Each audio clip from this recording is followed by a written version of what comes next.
Hey there, Hazel here. Genesis just had its first ever YCS main event. And there are so many exciting deck lists to talk about. There's so much to get into, so let's just get right into it. The first ever Genesis YCS champion is none other than Stanley Wong on Red Dragon Archfiend. This is truly one for the history books. Absolutely incredible stuff. Huge congratulations to Stanley. Monumental. 175 people entered, and he stands alone. Let's take a look at the pie chart. Look at this. 6 decks in the top 8 of a YCS. Isn't that exciting? Unbelievable stuff. Red Dragon Archfiend and Radiant Typhoon were the most popular decks, at least in the top 32 of this event. I don't really know about the entire field. We don't have that data, but we can look at the top 32. They did give us all of the top 32 decks. And do you want to see something really cool? Do you want to see something incredible, no less? Oh, look at that pie chart. This is the pie chart for the top 32 of a YCS. I've been playing this game for 24 years, and I've never seen a YCS pie chart look anything like this. This is truly one of a kind. I love Genesis. Look at how many different decks there are, and you can see the list here. It just goes on and on. It's incredible. I don't know what to say except I love this format. They gave us some preliminary pie charts here as well. This was from the end of day 1, so this is after round 7 of Swiss. And there's actually some decks here that didn't make it into the top 32. This is, I think they said it was the top 20 tables at the end of round 7 or something like that. So, yeah, there's a few in here that are really cool that didn't quite make it into the top 32, such as the Tachyon Megalith, Trickstar Ryziel, this Mermail Godiet Atlantean deck. There are some others. The Vertisilph Madolche, that's a really cool one. Primite Dark Magician, Mitsurugi Megalith, Shout Out Ant. They piloted this deck to win 2 of the Genesis weeklies, and then here they are representing at the YCS. Very cool. There's been a bit of discussion surrounding the Branded and Magnet Warrior decks. I, alongside many other people, expected them to do much better at this event, but the prevalence of Dimension Shifter and decks such as Mimighoul really kind of put a hamper on that. They had such bad matchups, they just didn't even make it to the end of day 1, which is shocking, honestly. So maybe someday those decks will get their day in the sun. But I certainly expected them to do better today. This is Stanley's winning deck list. Pretty standard Red Dragon Archfiend deck, all things considered. There's some interesting choices, though. Book of Eclipse in the main, alongside some back row hate in the form of Cosmic Cyclone and Triple Twin Twisters in the side. There was a lot of back row at this event. So the heads-up players did plan for it, and you can see Stanley here even with the main deck Cosmics. There's also Illusion Gate and Artifact Lancea in the side. Get used to seeing that. You'll see in a bit here how common that really is. DD Crow and some Kaijus as well. Molcharbi Fualos in the main deck. In the deck profile, Stanley mentioned that this is essentially an auto-include, and he considers it mandatory in Genesis, just kind of in general. So take that as you will. And this deck list also does feature the Obsessive Uva Loop, which is... a lot of people were cutting it. And a lot of people I saw were shocked. They're like, what the heck? It can't be real. But yeah, here it is. So maybe it's good. Maybe it's better than you thought. Who knows? What the best non-engine is at any event is always a hot topic. So I went through and counted all the non-engine from every one of the deck lists, and I have all the information here for you. I did the nerd work, so you don't have to. You're welcome. On the left here, you can see the top non-engine from the top 32, and on the right, you can see the top non-engine from the top 8 deck lists, arranged by how many copies per deck you could expect to see. So there's an elephant in the room here. There's one card that seems to be overperforming everything, and that would be Illusion Gate. It's pretty strong right now, it seems. As you look in the top 8, you can see 2.88 copies per deck. That means practically everyone was running the full 3 copies. I'm expecting that card to get some points. Don't know how many, because Cosmic Cyclone was also in that similar ballpark before it got hit, so it might not be too drastic, but maybe that card will get exploded. Who knows? In the top 32, MST, Nibiru, Dimensional Fissure, Gamma Seal, Book of Eclipse, Twin Twisters, Molcharmi Fuelos, Artifact Lancea, and the final bringer of the End Times make up the rest of the top 10 most played non-engines. And at the bottom there, I have listed what the sum total of all the kaijus is. Gamma Seal is the most common. It's basically half of all the kaijus are Gamma Seal. But interestingly, all 7 kaijus were present in the top 32. So all the elemental ones, both lights, and actually also Santa Claus. One person even plays Santa Claus. So all 8 kaijus were present somehow. I'm just amazed that for some reason all of them found a reason to be played at the same time in the same format, no less. Like, incredible.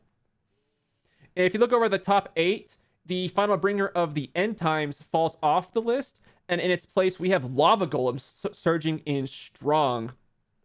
However, the Lava Golem and MST, both of those they're played in the Radiant Typhoon deck, and there was 2 copies of the Radiant Typhoon deck in the top 8, so they're a little bit stronger looking for that reason.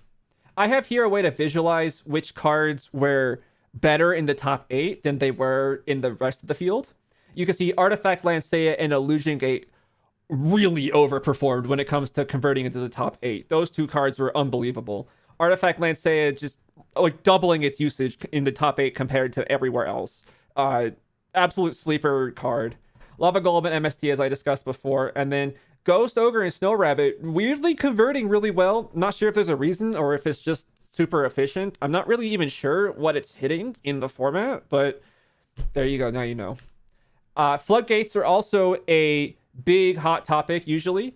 So I've arranged here the most common ones that you might be seeing at this event. Dimensional Fissure was by far the most common, followed by Artifact Lancea, Gravity Collapse. After that, Dimension Shifter was present, but it actually didn't make it into the top 10s of the non-engine in general, but it was very present, as you can see here. Mask of Restrict also making a pretty strong showing for people just trying to bolster their unbreakable boards. You also saw how many Lava Golems and Kaijus there were, so maybe they're just trying to prevent that from eating their lunch or whatever. Soundproofed Non-Fusion Area, Magic Deflector, and Summoning Curse are all fairly situational floodgates, but they are present, so we'll see what happens if they are common enough to get hit. This is the second place Radiant Typhoon list, featuring the Ghost Ogres, featuring the MSTs, featuring the Lava Golems, featuring another Kaiju. In the first 2 deck lists, we've already seen 3 Kaijus. Interestingly, this one has Dominus Purge in the main deck, which is a very non-standard choice. You don't really see Dominus Purge in this format very often at all, I would say. So to see 3 copies making second place is a shocker, but a very interesting one. This person, what's their name?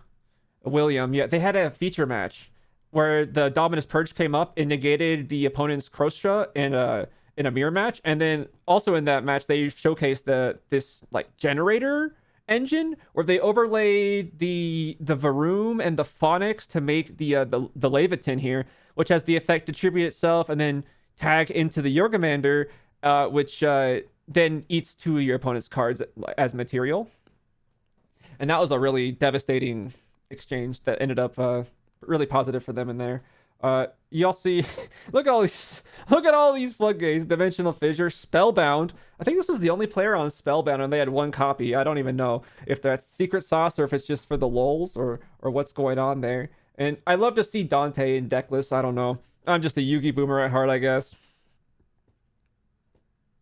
This is the 3rd place Red Dragon Archfiend deck list. Again with the Cosmic Cyclones in the main deck alongside Molcharmi Fualos. This seems to be a common trend among winning deck lists. This one runs the Chain Resonator. It doesn't have the Uva Loop, but it does have Chain Resonator, which is quite unique.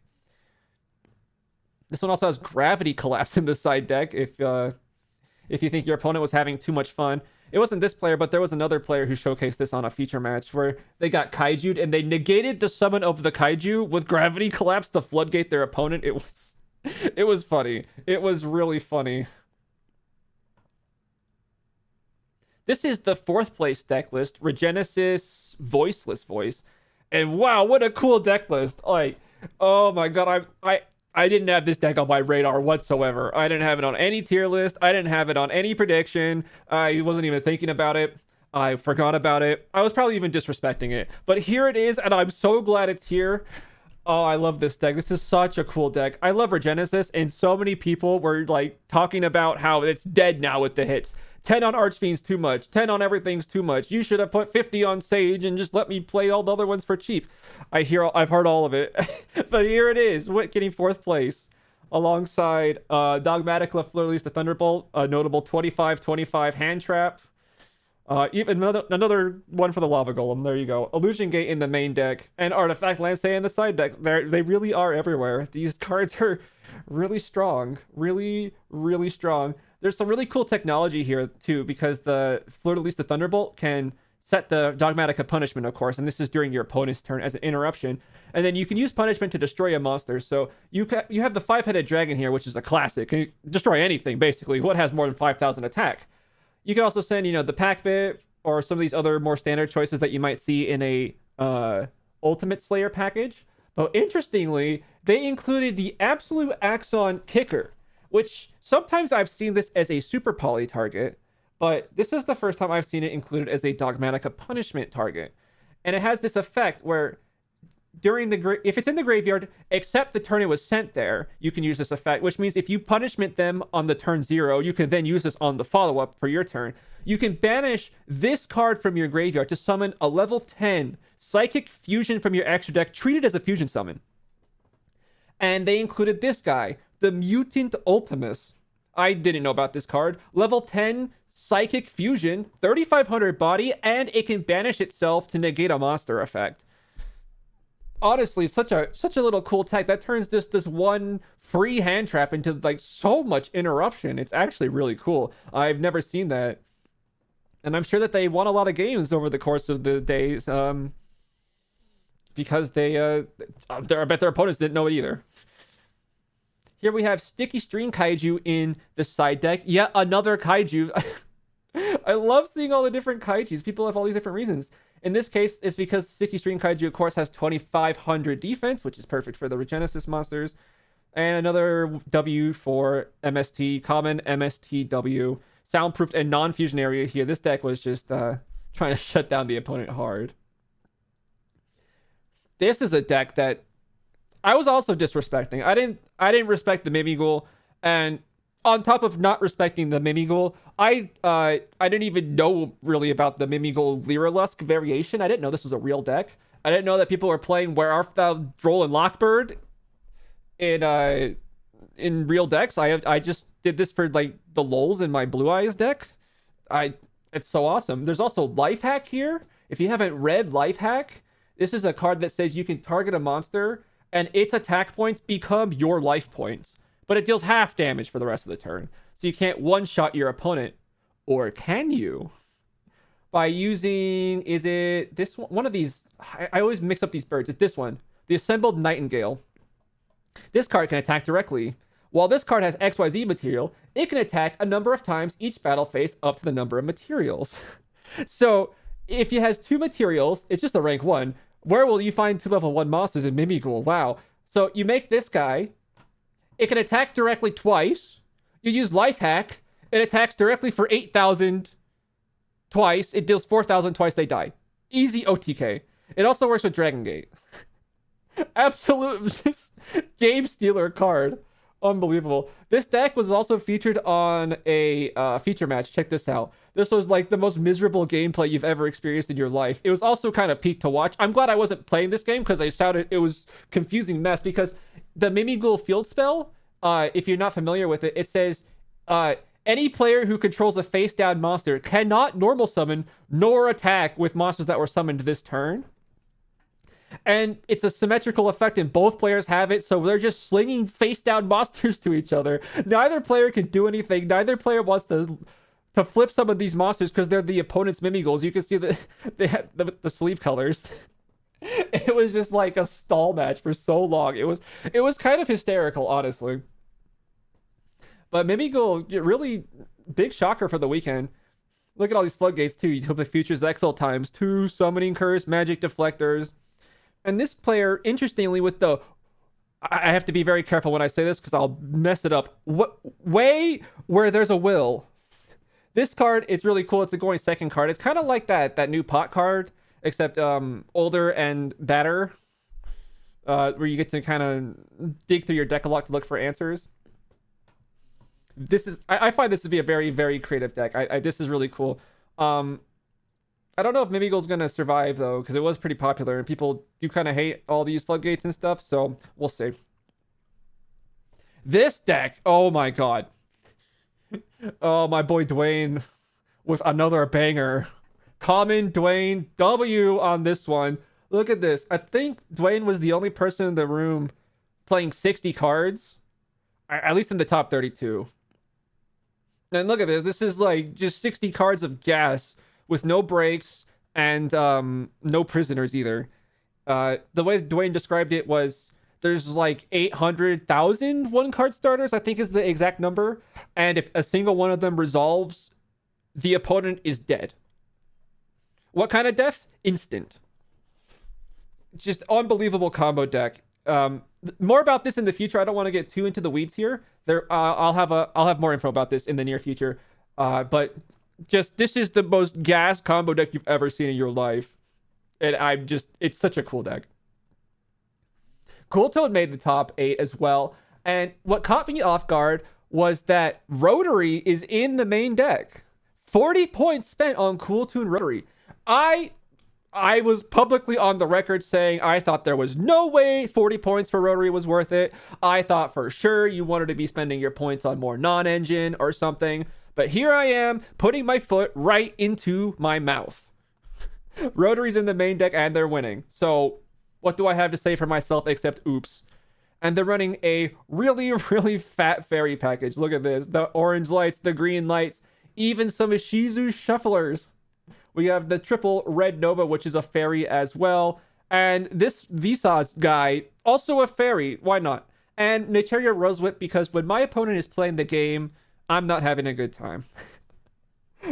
And again, you can see the Illusion Gate, the Artifact Lance. Gamma Seal's finally here. Weirdly, it took us all the way to here to see a Gamma Seal, but you know, there's a lot of reasons to play a lot of different kaijus. DD Designator also making an appearance. That's a rare one, but it's kind of a cool one. I always like the art on this one. I just like I don't know, like the lone samurais with the sword. I don't know, just a cool artwork. Here we have one of the Radiant Typhoon lists. This one's by Eddie Strom. This one's a bit different. It doesn't have the Dominus Purge. It has instead 3 copies of Sheena. And it also features the Hop Ear Squadron as an alternative search target for the Shield Bearer guy, because it just searches for any wind beast. And this happens to be a wind beast. There's also triple Offerings to the Doomed, which is a card that when I was a child, I used to think it was bad. And I've memed on a lot, but here it is in Genesis. It is the only card that just says target a guy, destroy it, no cost, no stipulations. You do have to pay your draw next turn, but honestly, I think it's cool that it's actually seeing play. I don't think this card ever really saw play in the past. That's one thing I really love about Genesis, is seeing these old staples that were just never quite good enough to see widespread play just get their time in the sun. The funny thing about this deck list, though, is that Eddie in the Genesis Discord mentioned that he hated this deck. He thought he brought the wrong deck. His deck did nothing all day. He was dogging on it, but he did get top 8, so make of that what you will. That previous list was the last one that's officially in the top 8. This one is, perhaps you might say, unofficially in the top 8. This is GMX by Amazing Mike Man. And if you don't know him, he's just the coolest guy. Look at this guy. He has Dino DNA for sure. If any human has Dino DNA, it's this guy. Love this guy. And he was playing his GMX dinosaur deck here, and he has an incredible deck profile over on his channel. You should definitely check it out. He talks about how to play this deck, and I learned actually so much watching that deck profile. This guy knows dinosaurs better than I've ever imagined dinosaurs. But there's a bit of a controversy because he turned in a match slip late, and he went from guaranteed top 8 to top 16. So depending on how you look at it, maybe he's top 8, maybe he's not. But in any event, he did very, very well, and his deck list is very cool. And I highly recommend watching his profile if you want to learn more about how it works. This is a new build of Monarch that cropped up. I was talking to the authors of this deck. There's several. No, the big difference here is the Nadir Servant in the main deck. This is the main departure from any other Monarch build, is that they're spending 60 points on Nadir Servant, and there's a lot of theory that goes into why this is really good. You can use it to force out interactions with the Enigmaster Packbit. A lot of cards that when they get stranded into the back row are kind of like useless to them. You know, cards can be recycled from the banishment, cards can be recycled from the graveyard. Cards sometimes can't be recycled from the back row very easily. It's like kind of a problem for some decks. But the main thing that you're supposed to be doing with the Nadir Servant, I guess, like if you're going first, for example, is you use Nadir Servant, you send Garura, Wings of Resonant Life, and search for the Dogmatica Maximus. So they were saying that in this way, Nadir Servant is better than Pot of Greed, because Pot of Greed draws you 2 cards, Nadir Servant draws you 1 card, and then also gives you a guaranteed banger in the form of Dogmatica Maximus. And then, because this card, then you can banish the Garura after you get your draw to send double Duracastero, and then that gives you access to the Meteor board wipe on top of everything else. And this is just like, they were saying that this is just a much stronger interaction. It's much more consistent and has a lot more flexibility than just slamming down Pot of Greed. Plus, you get 3 Nadir for the price of 2 Pot of Greeds, because Pot of Greeds are 30. It's a really interesting concept, and it seems to work really well. There's also some other theories that in this deck that are like, this deck is actually really full of really interesting stuff, because it also has in the side deck here Duality, which is a card that you don't really see very often. The last time I've seen this card being really played anywhere was like the Joshua Schmidt deck with Quem summoning out, I think it was the Fabled Unicorn using the runic, the Beast Runic, like to make Fabled Unicorn control with the runics and stuff. Really kind of a rare card because it's really hard to utilize the card. You tribute a light or dark monster, and then you summon the opposite attribute, but the same type and level from your extra deck, which is like, you kind of have to think really hard. It's kind of like Small World, where you need like, you know, extra brain cells activating to be able to utilize the card. But there's some really neat interactions, because Eidos here is a dark spellcaster, and Silvera here is a light spellcaster. So you can swap out an Eidos into a Book of Eclipse that double pierces, which is pretty good, actually. There's also Erebus here, which is a level 8 zombie dark. And this is a level 8 light zombie. And this guy is crazy. When it hits the field, it banishes a card from the field or graveyard. And then it can negate a card if a monster is special summoned. Like, what? And there's also the Vice Madame here, which is a dark spellcaster. Level 8. Which is a Maximus target. And she has 3 different effects that you can choose between, so that's also really good. In addition to all of that, this deck features the VIP Whale in combination with Spellcard Soul Exchange. Spellcard Soul Exchange is not new to the Monarch strategy, but this is, because this is a new card from Blazing Dominion. And there's a lot of text on this card, but the relevant part says, you can tribute additional monsters when you tribute summon this card face up. And that means you can tribute any number of additional monsters. So when you use Spellcard Soul Exchange, you can always tribute your opponent's entire board. If they have 5 monsters, I don't care. Tribute all 5. And I summoned the whale. It's so funny. It's so good. They said they didn't get it off very often. Like they didn't get to summon it very often, but the theory is really interesting. And I'd like to point out Radiance here. I love seeing the different kaijus. I just really do. Here's a deck that I also did not expect to see at all, but it did get top 32. I recoiled when I saw this. I thought it was a joke. I thought we were free from the living nightmare that is Exodia FTK. Shout out to the pilot. Great guy, you know, just loves drawing cards. And I'm happy for them. Like, I think that it's great that they were able to make it work, but I'm just like disgusted that this deck still exists. If you don't know how this works, Sandion here is a 4,000 light level 10. Same thing with Decephalon here. 4,000 light level 10. You have this card here, Tokusano Shinjoiken? Tokusano Shinkyojin. I don't know. Anyway, you not once per turn, you can pitch a level 10 to draw 2 cards. And the cards from the sky here says you can banish a light fairy to draw 2 cards, also not once per turn. So you can just use these for just like a bunch of draws. And normally the problem with Exodia is you have to like draw into this 2-card combo, but with the power of Subspace Battle, you can just win 3 Subspace Battles, revealing 4,000 idiots from your deck. And now you have 3 targets, and that gives you tons of material, plus thins your deck. It's actually kind of gross. And people were testing this deck when they saw the deck list, and they were saying that it wasn't working for them. But it turns out one of the secret sauces for this deck is Link Apple. There's kind of a hidden effect of Link Apple that you wouldn't ever know unless you went to a Genesys event and you participated, I guess, and tried to use this card. Because this isn't exactly consistent with the Genesys rules on the website, but the way that it's been ruled at events, and I hope that Konami will just clarify this in the future with the rules update. I'm okay with the ruling. I just think it needs some clarification so everybody can understand it the same way. This card says you can reveal this card from your hand, banish a face-down card from your extra deck, then summon this card if the banished card was a Link monster.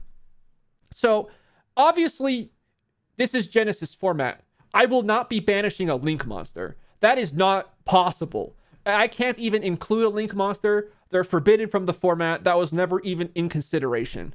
So, the way this works, according to the rulings on the floor in Genesys, is that the part of the effect that says, then special summon this card if the banished card was a Link monster, that text is just considered to not even be there. That's not even part of the effect anymore. This card just says, reveal, banish. Once per turn. And that is really important because it means you can use it after cards from the sky, which says you can't special summon or conduct your battle phase the turn you activate this card. Actually, it's either way. You can use it before or after.